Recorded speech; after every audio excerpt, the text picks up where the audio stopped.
Là, nous sommes dans la nuit du 6 au 7 juillet. Quand votre père a été assassiné, est-ce que vous étiez à Port-au-Prince? Vous étiez en Haïti?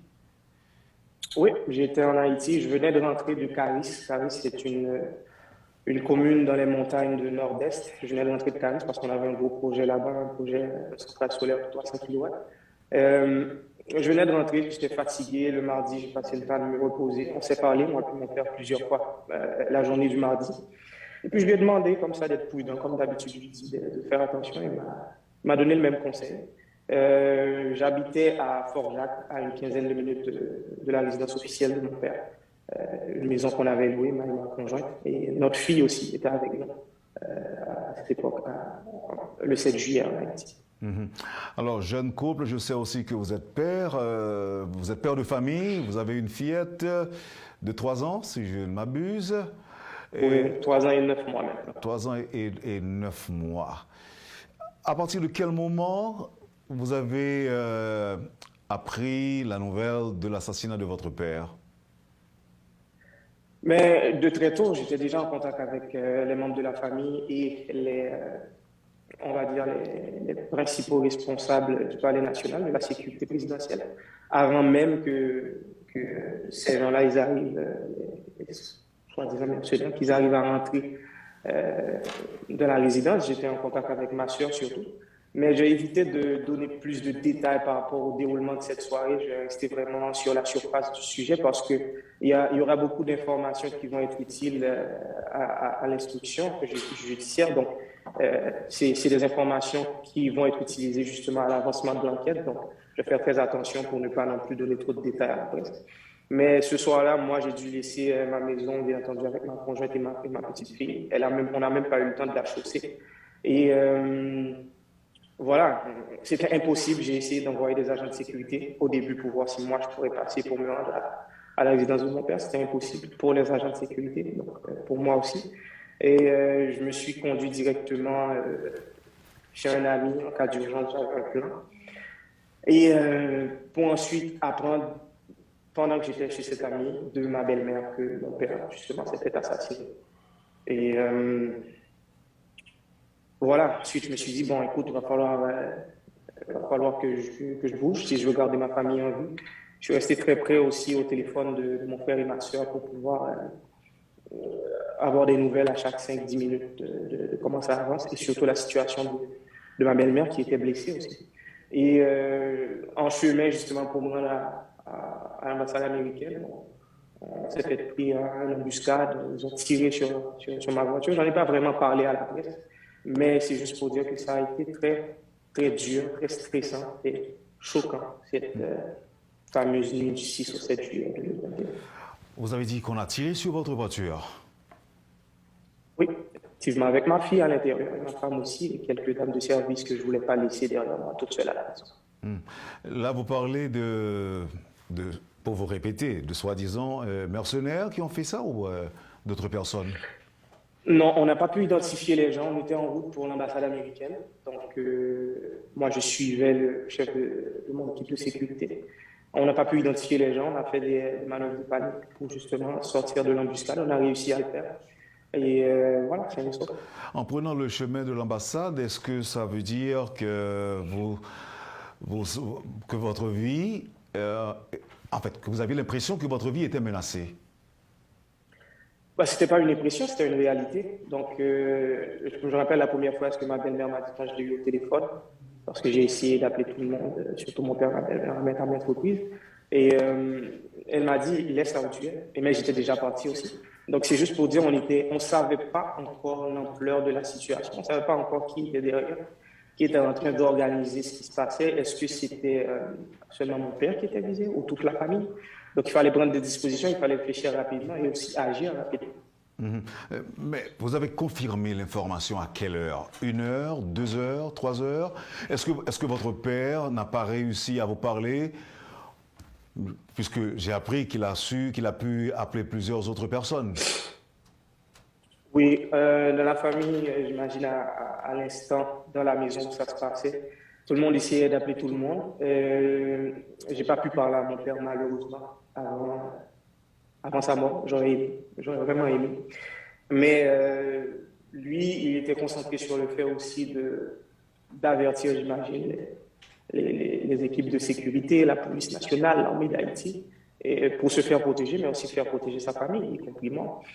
Mais je ne me rappelle pas l'heure exacte. J'ai eu la confirmation de ma belle-mère que mon père est assassiné, mais voilà, ça a été un choc, comme je vous l'ai dit. Je me rappelle, j'ai demandé à ma belle-mère, et mon père, comment il va? Je n'ai pas eu de nouvelles, tout ça. On n'en a pas parlé. Et puis, pour me confirmer qu'il est très blessé. Tu comprends ce que je veux dire? Il est très blessé. Donc, voilà. Et il fallait justement garder la tête froide, ne pas l'annoncer à ma conjointe pour qu'on puisse rester le plus concentré que possible pour évacuer. Mais vous avez dit, en fait, vous venez justement de dire que vous détenez des informations que vous estimez importantes à ne pas vulgariser et qui peuvent être utiles si d'aventure il doit y avoir un bon procès pour votre papa. Oui, définitivement. Je crois que toute personne qui était directement liée à ce qui se passait à la résidence officielle de mon père, à Pèlerin-Saint, ils ont des informations, ils ont des détails, ils ont des personnes avec qui ils ont parlé qui, justement, avaient une version de l'histoire puis qui ont donné une autre version après.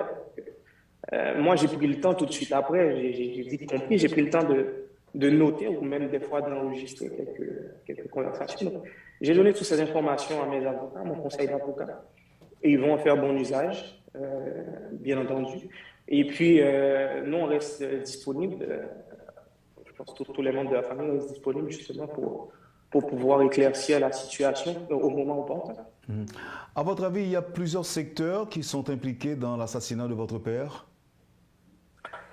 À vrai dire, je n'ai pas la réponse à cette question. C'est exactement pour ça que j'ai entrepris personnellement des actions judiciaires. C'est pour avoir la réponse.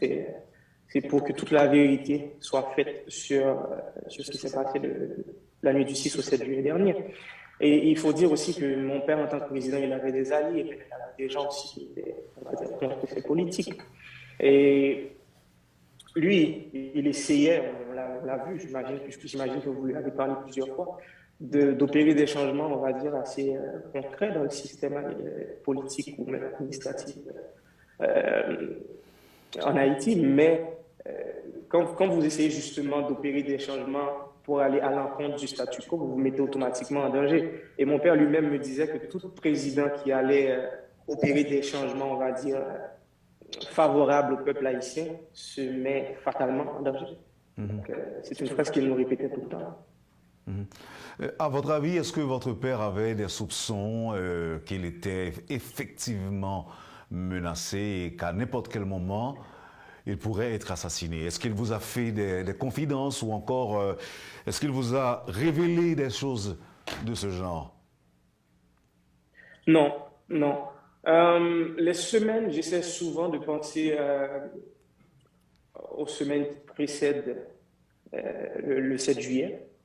Il était vraiment très normal, mais on avait souvent l'impression justement qu'il travaillait sur de très gros dossiers, de très grands dossiers qui pourraient vraiment, on va dire, fâcher quelques personnes puissantes, quelques personnalités puissantes. Donc, mais il savait dès le début que c'était un travail assez difficile aller contre le courant parce que la situation, on va dire, lamentable dont le pays se trouve existait déjà avant l'élection de mon père. Donc, il savait aussi que ça faisait l'affaire de plusieurs personnes. Donc, essayer de changer cette situation, peu importe la façon, voilà, il y aura des réactions. Mais imaginez qu'il y aurait des réactions aussi violentes. Moi, personnellement, je ne l'avais jamais imaginé. Là, mais vous dites qu'il travaillait sur certains dossiers qui pourraient nuire à des secteurs. À votre avis, c'était quel genre de dossier? Bon, écoute, on peut regarder les réformes que mon père il préconisait depuis le début de son mandat. Une nouvelle constitution, l'électrification, les infrastructures, Donc, c'est les bases même d'une société, je dirais. Ça n'a rien à voir avec du luxe. C'est les bases du progrès, c'est les bases du développement. Ce sont les bases du développement. Donc, voilà, c'était ces réformes. Mais l'acte même qui s'est passé, ce qui s'est passé le 17 juillet dernier, je déteste dire l'assassinat de mon père parce que pour moi, des fois, c'est même pas vrai. Mais cet acte odieux nous porte clairement à penser qu'il était justement en train d'opérer des changements, on va dire, sérieux dans le système. Il était, on va dire, détenteur d'une vérité, d'une grande vérité, au point de mettre en colère les oligarques haïtiens avec leurs alliés nationaux et internationaux. Et moi, je me dis toujours qu'il devrait être vraiment désespéré pour avoir recours à une violence aussi féroce. Comment étaient les rapports entre vous et votre belle-mère, Madame Martine Moïse? Oh, c'est de très bon rapport. Écoutez, mon père et ma mère se sont divorcés, j'avais 3 ans et demi, je crois, à l'époque. Ma mère était au voyage et tout, pour ses études à l'époque. Donc, une grande partie de mon éducation, je l'ai reçue de ma belle-mère. Et on est très proches, hein, en tant que famille. On dîne souvent ensemble, les anniversaires sont souvent fêtés ensemble, un petit groupe. Et voilà, on avait de très bons rapports et on développait aussi des rapports, on va dire, une relation commerciale aussi, parce qu'on est tous entrepreneurs. Donc, chaque personne dans son champ d'expertise essayait d'aider l'autre membre de la famille qui est